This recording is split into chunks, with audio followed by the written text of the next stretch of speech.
Assembly అంటే ఒక దేవాలయం లాంటిది. దాంట్లో ఒక మైనారిటీకి సంబంధించిన ఏదైతే గౌరవ పదవిలో ఉన్న గవర్నర్ గారు మాట్లాడేటప్పుడు మాట్లాడేటప్పుడు ఆయన మాట్లాడకుండా అడ్డుపడ్డ వైసీపీ నాయకులు ఏదో మైనారిటీల మీద ప్రేమ ఒలకపోస్తూ ఏదైతే వెళ్ళాడో దీన్ని ఎలా చూడొచ్చు అంటారు? ఇది ఇది ప్రజాస్వామ్యంలో అసెంబ్లీ అదే మొదటి అసెంబ్లీ అంటే ప్రమాణ స్వీకారం అయిన తర్వాత వాళ్ళు నడుస్తున్న మొదటి అసెంబ్లీ.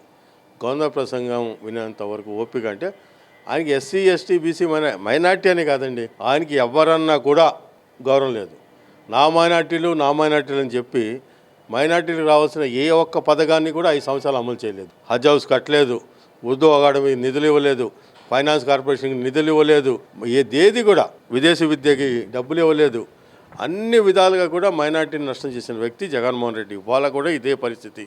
నజీర్ గారిని అంతకుముందు 10 సార్లు నువ్వు కలిసి ఆయన అపాయింట్మెంట్ కోసం ఇచ్చేసి నువ్వు ఈరోజు నజీర్ గారు గవర్నర్గా ఆయన మొదటిసారిగా ఈ నూతన అసెంబ్లీకి ఆయన వస్తే మీరు మీ ఎమ్మెల్యే ప్రవర్తించిన తీరు అందరికీ తెలిసిపోయింది. ప్రజాస్వామ్యం మీద గౌరవం లేదు, వ్యక్తుల మీద గౌరవం లేదు, వ్యవస్థల మీద గౌరవం లేదు. మీ నైజాం ఎలా ఉంటుందో ఈ 5 సంవత్సరాలు మీరు మొదటి రోజే చెప్పేశారు.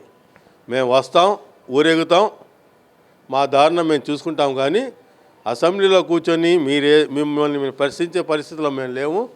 మీరు అడిగే మా 5 సంవత్సరాల కాలంలో మాకు జరిగిన ఈ రాష్ట్రానికి జరిగిన నష్టం గురించి మీరు మమ్మల్ని అడిగితే సమాధానం చెప్పే పరిస్థితిలో మేము లేవు. కాబట్టి ఇక్కడ మామూలుగా గవర్నర్గా ఏ కులానికి చెందిన వ్యక్తి అయినా సరే వీళ్ళ ప్రవర్తన మాత్రం ప్రజాస్వామ్యంతంగా ఈ 5 సంవత్సరాలు వీళ్ళు ఉండరు.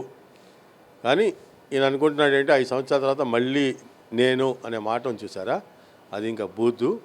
ఈయన ఎంత పెద్ద దుర్మార్గుడు రాష్ట్రానికి ప్రజలు తెలిసిపోయింది కాబట్టి 100 అడుగుల గోతులో పాతి పెట్టారు. అది బయటికి రావటం అనేది ఇది అసాధ్యం. కాబట్టి దాని గురించి అసలు వాళ్ళ అసెంబ్లీలో ప్రవర్తించిన తీరు గురించి ప్రజలే మాట్లాడుకుంటారు.